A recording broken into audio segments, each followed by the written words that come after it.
This is Llyn Hunter, L-L-Y-N-H-U-N-T-E-R, and today we're going to do another, I don't know what to draw today, type of exercise. So if there's, when you haven't decided what you want to draw on a given day, this is another idea of something you can do. Today we're going to do an animal mixed with an inanimate object. So this is the kind of thing where if you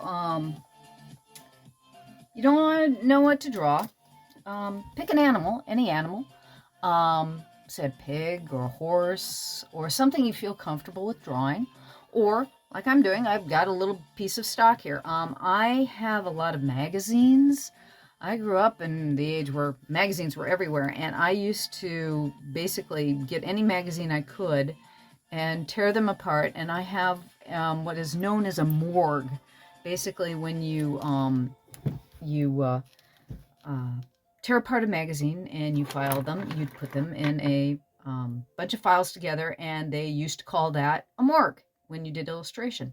Nowadays you have Google, so best thing to do is, if you've got a phone, which most people do have nowadays, just Google up an animal. Pick an animal, any animal, for your reference.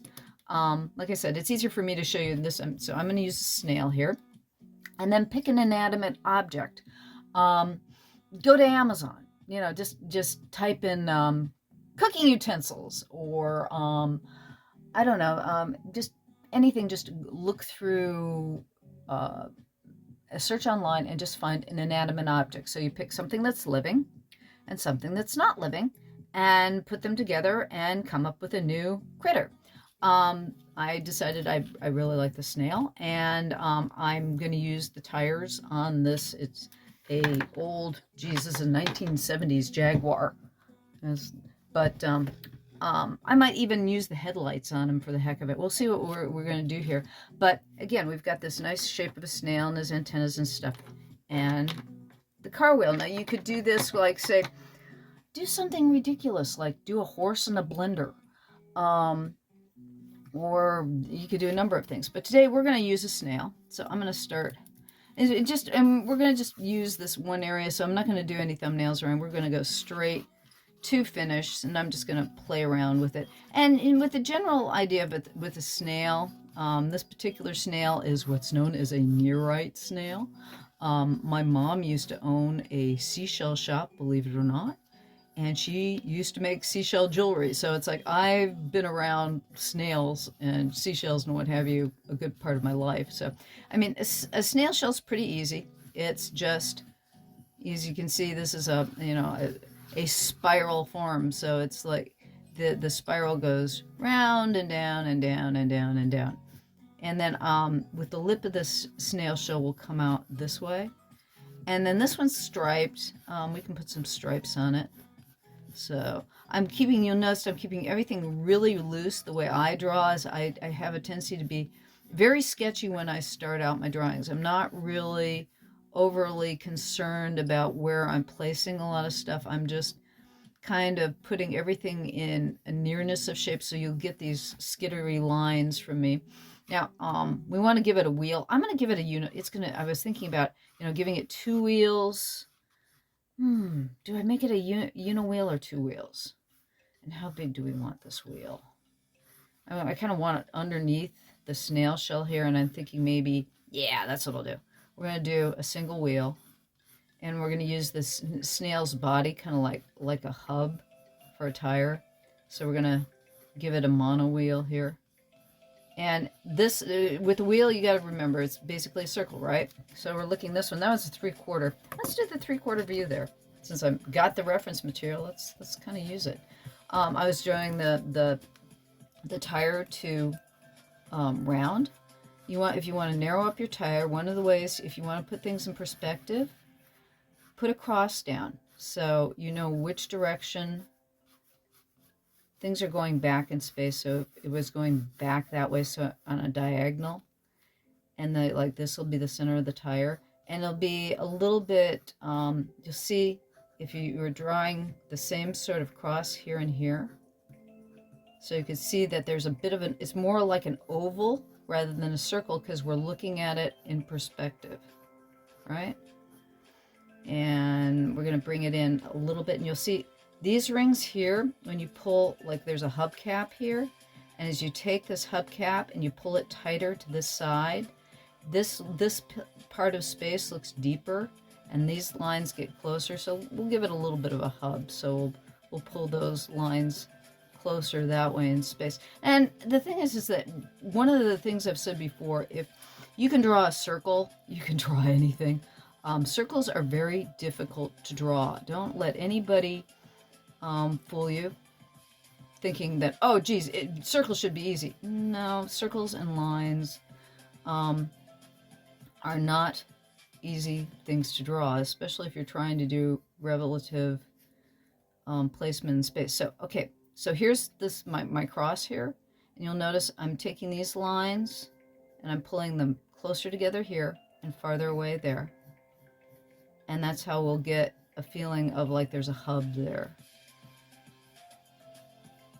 So now I'm going to put the tire on, and the tire is going to be same thing. But now, as you gotta think, believe it or not, even though a tire is circular, because it's got depth, we're going to give it width, so there's like a parallel line here. And then we're going to give it an upside down C here to give that roundness on the tire. So there, we got a tire for our snail. So we got the snail on top, we've got the snail shell on top, tire on the bottom. And I'm going to take my kneaded eraser. Like I said, I like using a kneaded eraser because I do this sketchy type of drawing where that's just my underdrawing. So I like to, what I call this, ghosting back. So I've done all that sketchiness, and I don't have to worry about what the final drawing is going to look like, because that's just, it's kind of my skeleton to give me a rough idea where everything was. So it's like, even though I've drawn it already, it all kind of erases back. So I'm going to pull I had the lip of the snail here, and I'm going to alter it because we've got the car tire here. I'm going to give it kind of a lip here, so that it's made to go over the tire, because this is going to be a snail with a tire for a foot. And I'm going to put it has the foot of a snail. You know, it's got that sluggy part that comes out of the shell, because its body's soft and then the shell itself is hard. So I'm giving myself, okay, I'm kind of redefining my lines here, so I can see where I'm putting the snail shell itself and the lip around there. And then if you look on the snail here, he's got these really nice, they've got 2 antennae. And the thing is that I can give my snail multiple antennae if I want. I don't have to stick to the biology of the snail. I'm making something fanciful here in the first place. So if I wanted to, I could give him, I might give him more antennae. And some snails actually have multiple like feelers, but for the most part they have 2 antennae, and they have 2 little eye stalks, and their eyes will come out and go in on those eye stalks. And let's see here. Let's give him some personality. I'm going to give him bigger eyes so that I can give him some personality. So I'm giving some shape to the eye right now so that I'm giving a feel for where that eye is. So I'm giving him bigger eyeballs so that he's going to actually have more like cartoon eyes. And then put the antennae out here. I'm still feeling for where I want to put these shapes, because I don't want these things to interrupt with each other. And the tire's down here. Give that tire a little bit more volume there. And I'm going to give him some speed lines. So it's like, we're going to give him a little bit of exaggerated speed. And maybe give him, let's see here, give him a kind of a lip.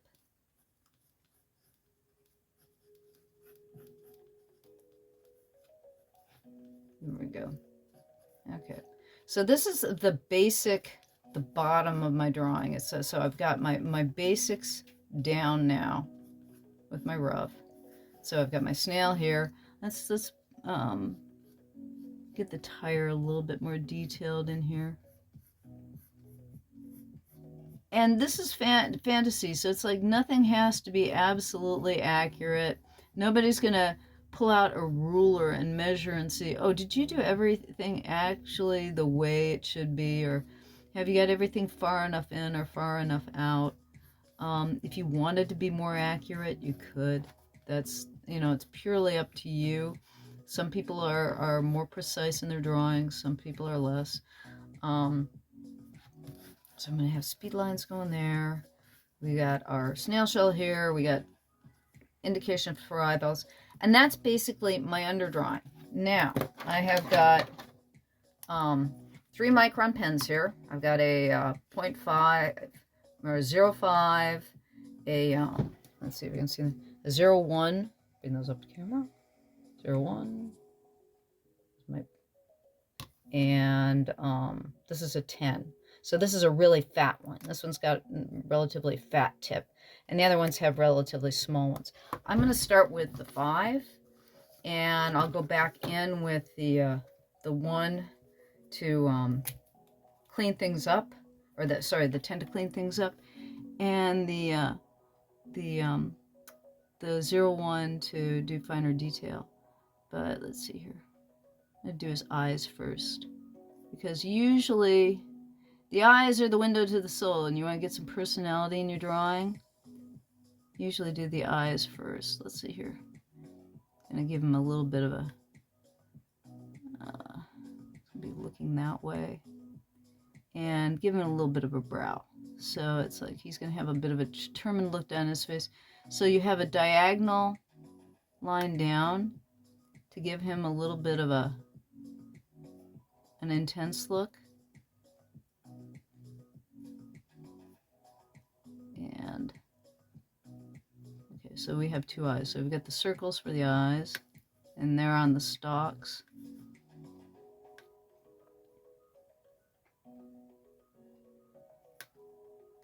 And again, I've got a sketchy line. Some people have a cleaner line. But my line has a tendency to be, and I'll link my lines together. You'll see it. It's I almost use the drawing tool, whatever drawing tool I'm using, is kind of, I'll use like you would use a brush, where you'd stroke it.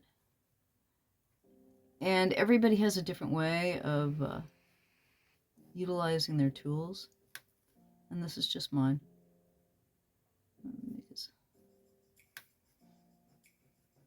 And I'm going to give him a mouth, so it's like, this is the upturn of his mouth. And that's where his foot is, so it's like, he's going to have kind of a wiggly mouth, because he's got a snail-like foot, or his mouth's coming off of his foot. And we'll give him a lower lip. And these are his antennae.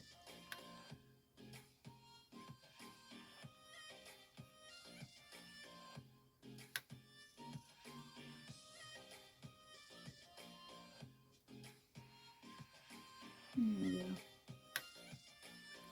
And let's see here. How do I get that other antennae? One of the problems is the way I've designed this with a little bit of a 3/4. I don't want to, part of it, there's a little bit of a tangent that I'm not really liking, but I want the antennae. So there we go.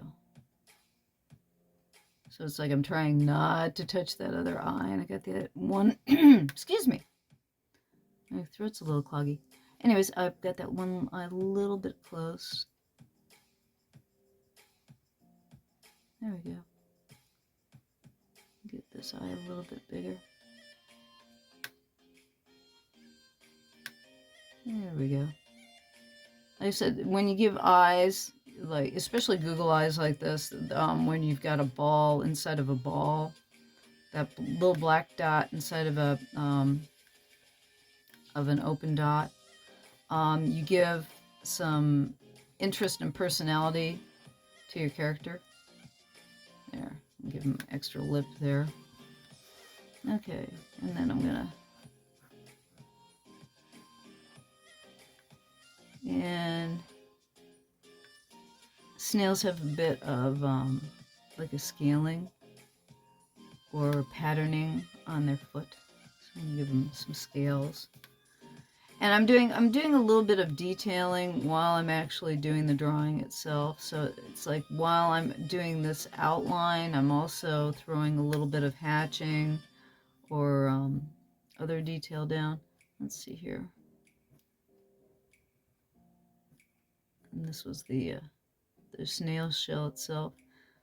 And again, I'm adjusting the materials or the reference that I have to what I want to do. It doesn't have to be exactly, it's like, obviously, the snail is not that snail. But I'm using the reference as I go along, even though it's not the exact same pose or shape. It's just, I'm using what I know with what's available to come up with something entirely different. So that way it's like my brain is utilizing the shapes that are in the photograph along with what I know in order to make what I would really want to see in front of me. So your brain can kind of rotate, and I know not all people can do this, and sometimes you need to train your brain to do this. I always thought it amazing when they came out with 3D software, how everybody was so amazed that it could rotate a car or it could rotate something in front of you. And I thought it's strange because I've always been able to do that in my head, being able to take an object and imagine it in 3 dimensions has always been something that I personally have been able to do. And I never considered that as something that other people weren't able to do. Just because, okay, isn't everybody able to rotate things in their head to look at an object and imagine the back side of it or the upside down side of it?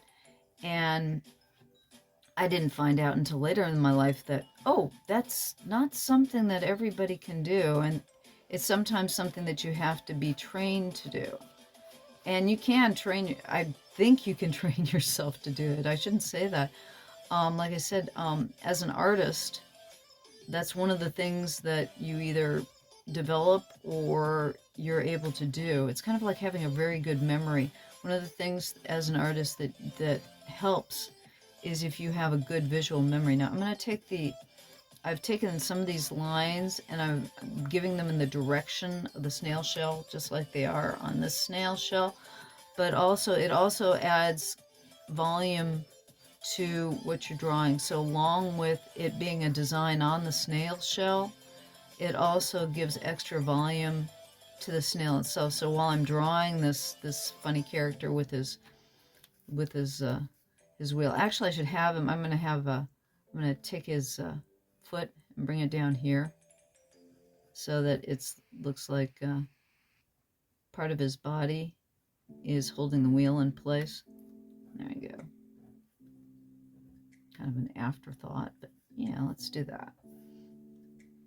And then it's kind of like there was an animated film called Turbo. I'm trying to think which studio turned it out. Not a particularly great film, personally. I think it might have been DreamWorks. I don't know. But it was about, a snail that all of a sudden had speed, but he didn't have a wheel or anything. He just was a fast snail. But this kind of reminds me of that. And again, circles are not easy things to do, and you'll see I'm trying to I more or less link my lines together to give the illusion of a complete line. And it also, the sketchy line, the more lines that I link together, the smoother the line looks. So even though I haven't got quite the correct circle or quite the correct line, my linking those lines together or adding more lines doesn't necessarily make it, will make it look a little messier, but it also will give it the illusion of being a more correct shape, because it's almost like I always compare my drawings sometimes to sanding down wood and getting a smoother and smoother surface. And again, that's the way I draw, and the way you draw is not necessarily going to be the same way, because everybody has their own personality and their own ways of drawing things.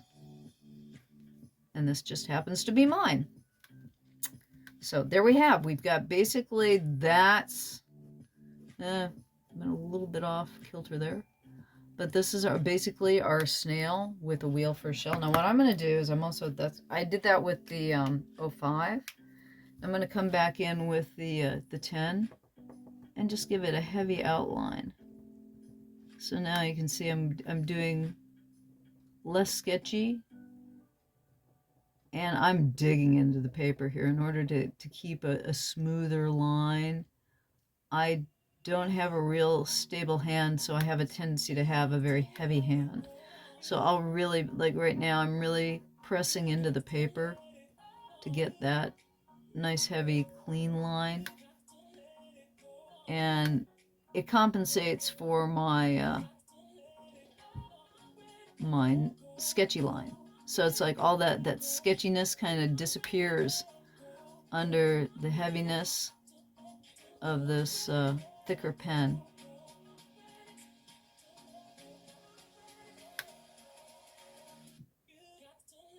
And I don't think I'm going to heavy up the other antenna, or yeah, just keep so that the eyes stand, the eye stalks that I did in the front stand out more.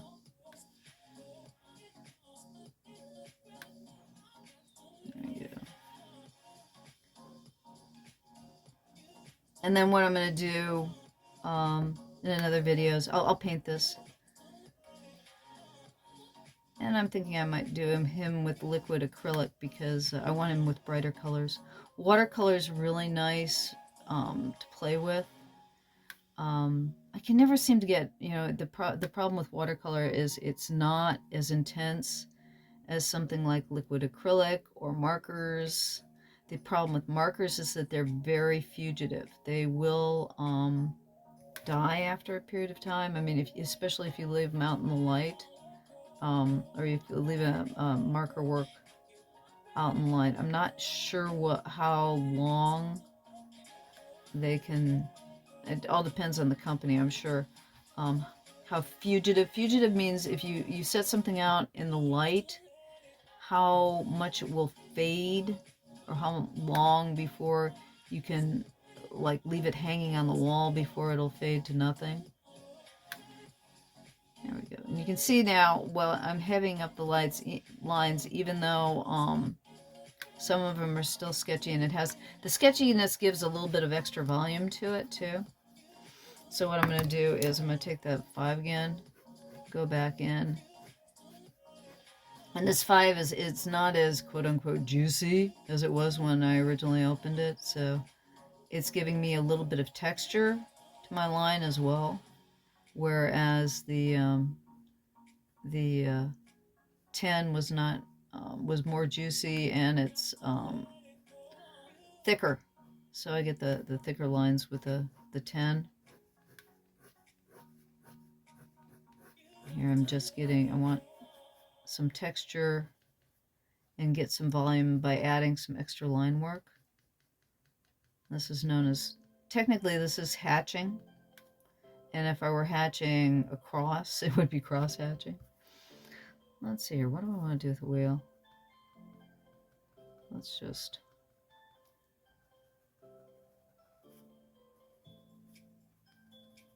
do some ziggy-zaggy to give it some volume. I'll come back in later with, like I said, watercolor. And now what I'm going to do with the one here is I'm going to do a little bit of what's known as stippling. Stippling just means you're dotting your pen. You're just going dot, dot, dot, dot, dot, dot, dot. And you build up your dots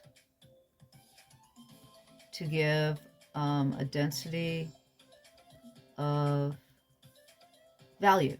So it's like right where the dots are farther apart, it's going to look like a lighter gray through your eyes. And when you bring the dots closer together, it becomes a darker value. And it's a random type of technique.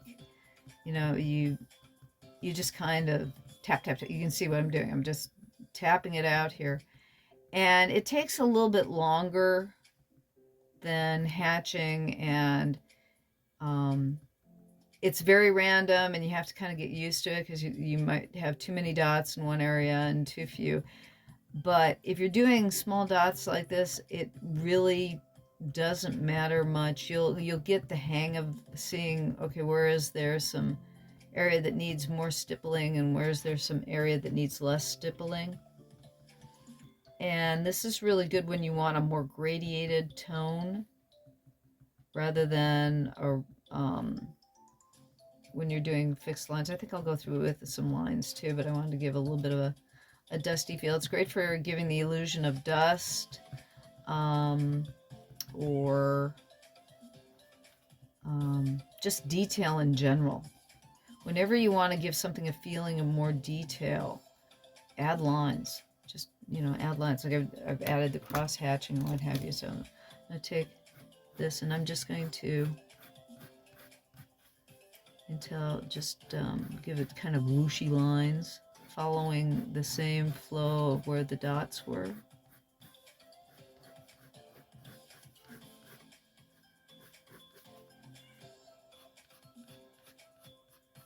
Again, I'm putting some more hatching here just to give it some more volume.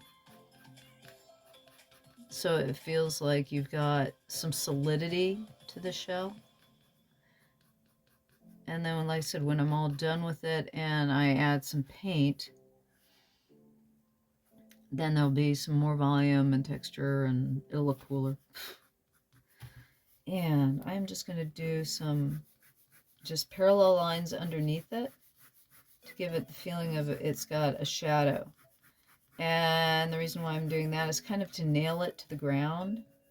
When you put a shadow under something, it makes it feel more solid again. So you've got a two-dimensional drawing and you want to make it feel less flat. Just, put a light shadow underneath it, and all of a sudden you're drawing a less flat. Now the next thing I'm going to do, since these markers, they're pigmented and they dry like almost immediately. So I'm going to take the Kneaded eraser that we used to ghost back the drawing originally, and I'm just going to take it and go over the top of it and erase back the drawing that's underneath.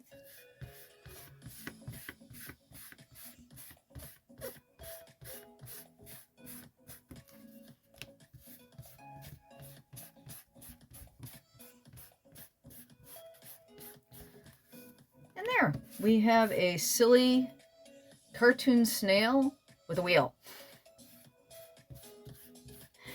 So, if you don't know what to do in your sketchbook, literally, just pick an animal, any animal on Google, pick an object.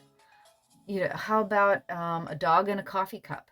But, throw dog ears on the coffee cup and a dog nose, and maybe turn the handle into a tail. There's all kinds of ways you can have fun with something like this. Okay, so that's it for today. This is Llyn Hunter. L-O-Y-N-H-U-N-T-E-R. I hope you enjoyed the drawing. Go out and find something to draw and have some fun today. Okay? Thank you for stopping by, and come back next week for another video. Thanks a lot. Bye-bye.